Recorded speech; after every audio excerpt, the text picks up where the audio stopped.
Deshaun Watson has narrowed his wish list down to 3 teams.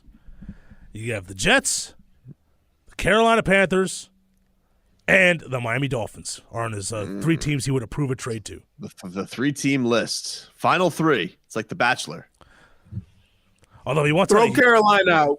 Throw Carolina out. Well, I mean, they want bad. I think this is actually a Carolina. This is a Carolina report. It's a radio.com station in Carolina that is reporting this, which I found kind of throw them out. Fishy. Because the one thing you have to understand is they don't have any type of team if they trade for Deshaun Watson, and he'll be miserable. It's almost, look, if I'm Deshaun Watson and I say, what team can I go to that I feel confident in that has a better chance of winning? It's the Dolphins. Now, Carolina, I think he's from there, right? Isn't he from one of the Carolinas? He played at Clemson. He played at Clemson. Clemson's okay, he's from that area. It's South Carolina, right? South Carolina. Yeah. Although the Panthers did play there their first year at Clemson. So, yep. So you have that. But he's from Georgia. But he's from that area. So, like, he'd be closer to home. But New York with the Jets, man, that's the equivalent to saying, I want to be traded to Sacramento. That's the equivalent to. It's going to end in disaster. Right.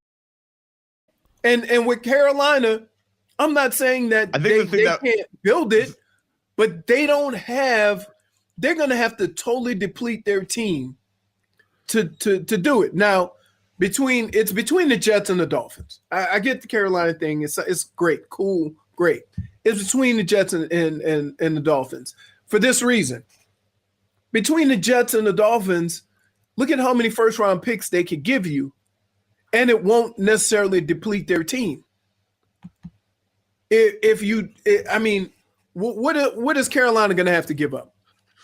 The rumor was 3 first-round picks and McCaffrey. Right. Okay. You want to try to rebuild from that with just Deshaun Watson? Like, what would you like? Why would the Houston Texans even want Christian McCaffrey? Like, what's the point of having Christian McCaffrey? Yeah, in that big old contract. What's the point? It doesn't even like if I'm Deshaun Watson, I'm like, why would you trade Christian McCaffrey? Trade 4 first-round picks. Why would you trade like my only good weapon? But if you trade 4 first-round picks, you have no chance. Well, you don't have a chance if you don't have 2 this year. Like, I think the thing that helps the Dolphins if you wanted to trade 3 is like, okay, it's like you're trading this year's first round and then you're trading next year's first round. Like it's a bonus pick. That's why it makes sense for those teams. If you don't have multiple first round picks, which I don't believe Carolina does, they just have the 8th pick. They just have the 8th pick in the draft. And I believe that, and I believe that no matter how it plays out, the Dolphins will get one of those picks back with Tua. So either they trade 2 first-round picks in Tua, or they work another team. They trade Tua and work another team. Yeah, maybe. Right, and get a pick back. But that's what I'm saying. At some point, they're going to get one back. Now, they could get a higher pick for Tua than the Jets can get for. Do you think with the Dolphins and this whole Deshaun Watson thing, like, do you think it has to get to a point where the Dolphins have to almost make like their own deadline? Because right now the word is that Texans aren't even entertaining picks. There is a deadline.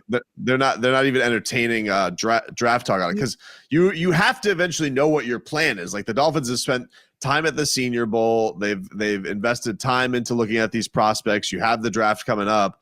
But you make an exception to that rule. But for Deshaun Watson? Oh, yeah. But here's the deadline. Don't you want to know what your plans are? Here's the deadline. The deadline is the draft. Like, I don't know why everybody's saying, look, the only reason why they're not fielding any calls right now is because the draft is 2 months away. Okay. That's it. As they look, the Dolphins are going to still do their due diligence with the draft. They're still going to do everything they can about the draft. They're not going to put all their eggs in the basket in the Deshaun Watson basket. That being said, once they start fielding calls, which will be around the draft, there is no – why would you? Why would you say, oh, we're fielding calls right now? You got 2 months. You can still try to convince him to stay. And if it's a move, you got to try. You're not going to convince him. What are you going to do? That's It's going to convince you to stay. That's fine. You can put pressure on him and say, we're not going to trade him. We're not going to trade him. We're going to wait it out. We're going to wait. And as that draft approaches, that becomes harder and harder to do. Because guess what? If you don't trade Deshaun Watson and he sits out, whoever's running that team should get fired. There is no ifs, ands, or buts. They should get fired because now, not only don't you have a quarterback, but you don't even have anything to replace him with. Yeah, but they're not going to fire the guy who just got hired if he got that's not his fault. Why is Deshaun Watson leaving? Because he doesn't like ownership. Okay, you think ownership can't do nothing stupid? Well, I mean, he can have that position now, but once July comes around, he starts missing camp, and let's say he misses a couple games, starts losing checks. Will he still feel the same way he does now? That's what I'm saying though. Like they think that's why I say like you got to have some point where you're the Dolphins where you have to decide, because if this is going to be something that plays out past the draft, like all right, then it's the draft. It's the draft.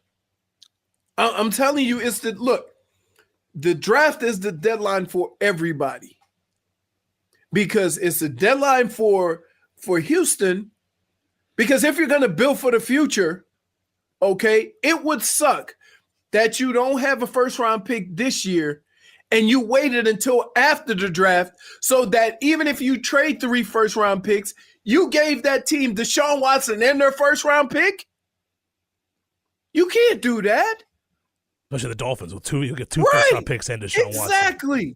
Exactly. Now, the thing that terrifies me about this whole situation is because there's a lot of Tobins in this world. Let me explain. Now, Tobin would not trade to the Dolphins for one reason.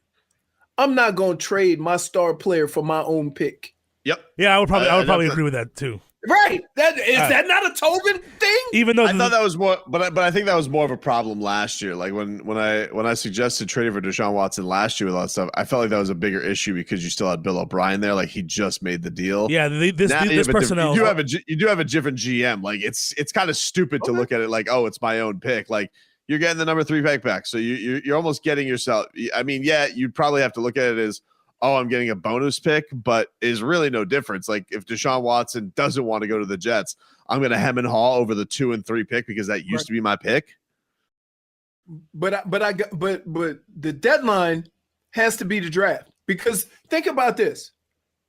If you wait until after the draft, you're telling me to totally realize your compensation and to take advantage of your compensation, you got to wait a whole football season? That's stupid. That's bad management. I agree. But we're talking. Dolphins. But we're talking about a team that's been riddled with bad management. That's why they're in this situation. Right. That's why I said, why you think they could say I'm not going to trade because I don't want to trade for my own pick? Looks like we gave them away for free. You don't think bad management thinks like that? Well, yeah, Tunsil. You can't be bad and bad is bad. But here's the deal.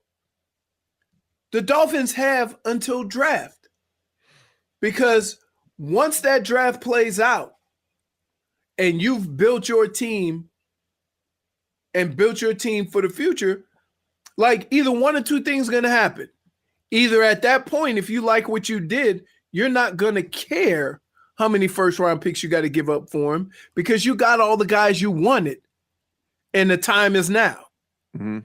Or you're going to think, we're going to try. That would be actually kind of cool. Like it almost would be. It would be funny if like the Dolphins did use their first round picks and they did soup up the weapons and they did do go get their stuff do the trade and then do the trade. Go trade stuff into the future. Like, do you understand from a Texan standpoint how stupid that would be if they waited until after the draft? Well, it'd be stupid because you're going to blow the opportunity to get your top pick back. That's why. But here's the other deal. Here's the other deal. There is nothing that Deshaun Watson has done. He hasn't been erratic.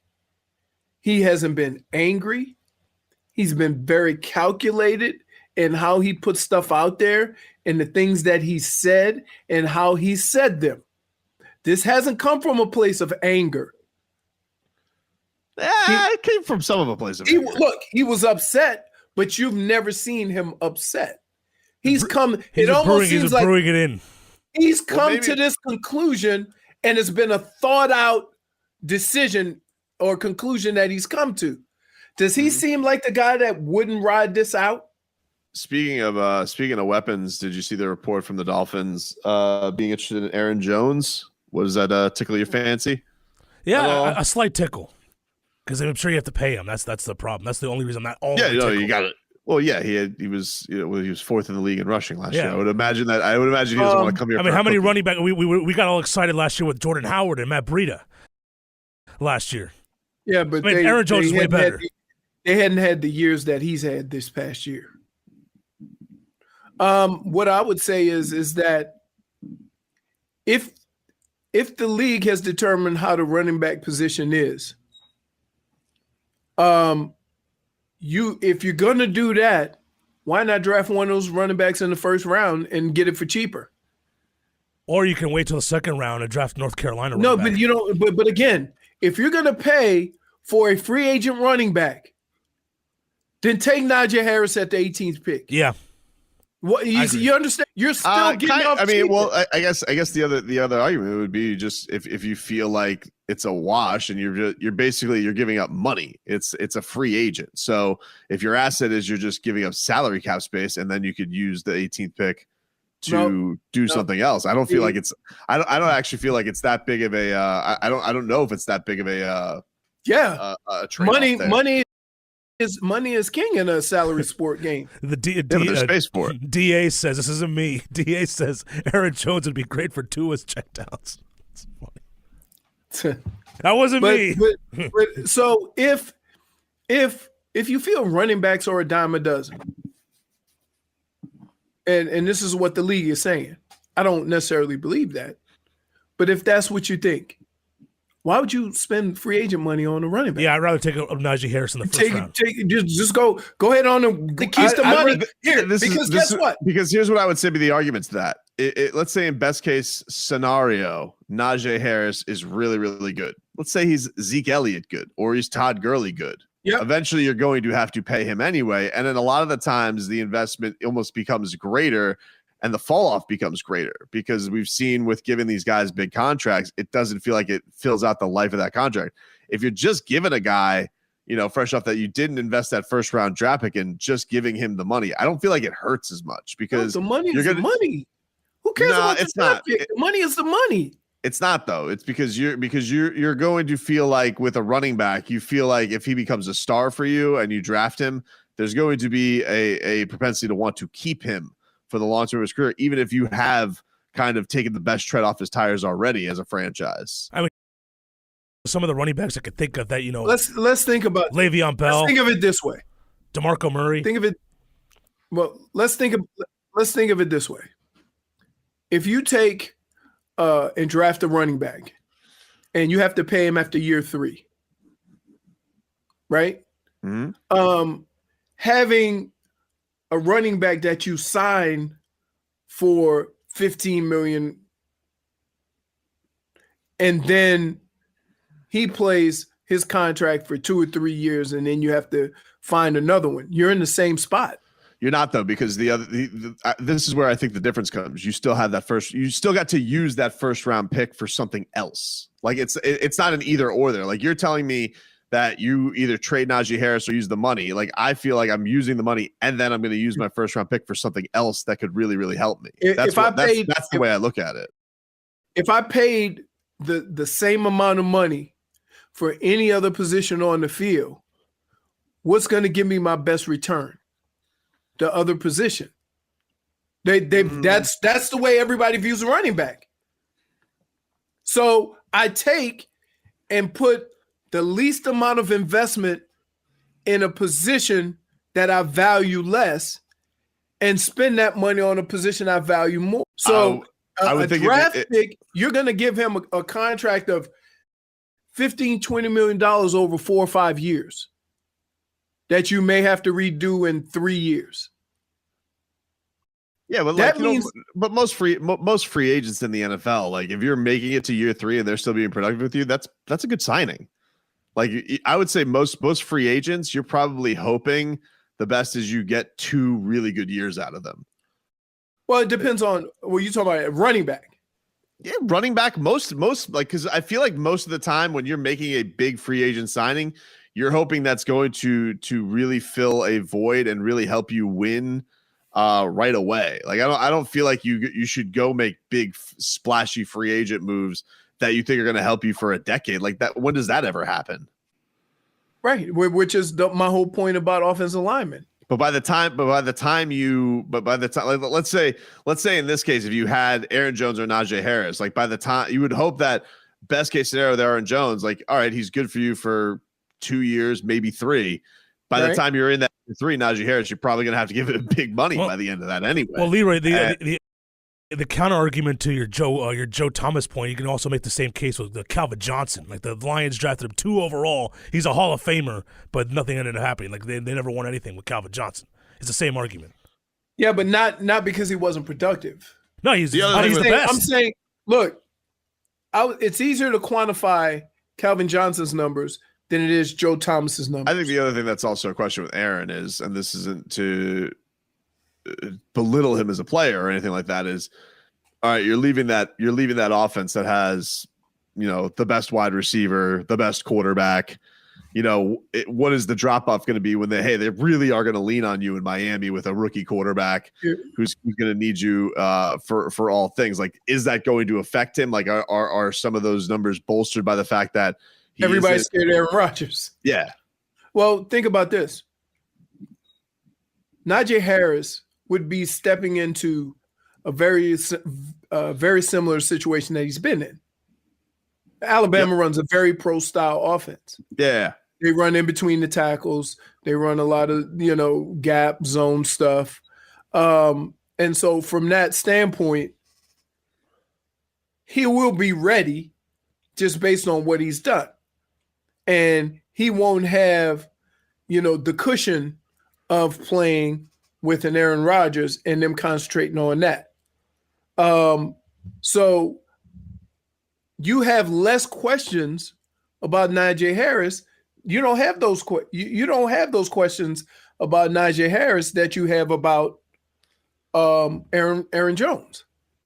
Like if you bring up the thoughts that how is he going to do in an offense that's going to lean on him more because he left an offense with Aaron Rodgers and they paid more attention to the pass. If you have to ask that question, then you have doubts. If you have doubts, but I think it's definitely a question Chris Greer has to ask though. Like, right, sure. But that's the report from Barry Jackson that there is mutual interest there. So we'll keep an eye on that.